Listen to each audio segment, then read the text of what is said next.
তাদেরকে প্রবেশ করানো হবে জ্বলন্ত উত্তপ্ত আগুনে।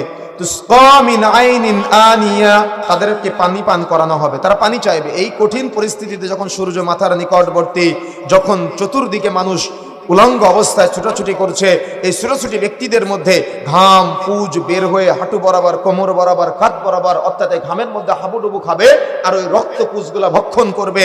তখন তারা ওগুলা খেতে পারবে না, তখন তাদের তৃষ্ণা লাগবে, তখন তাদের পানি পান করানো হবে।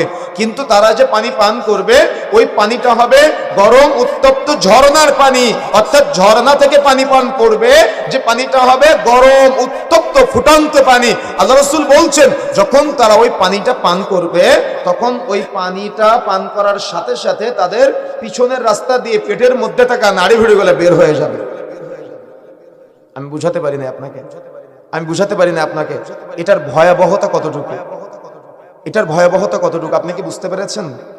দুনিয়াতে আপনি আজকে আল্লাহকে চিনেন না, রাসূলকে চিনেন না, দিন ইসলামকে চিনেন না, আপনি আল্লাহর দ্রোহিতা করেন, রাসূলের দ্রোহিতা করেন, আপনি দিন ইসলামের বিরোধিতা করেন।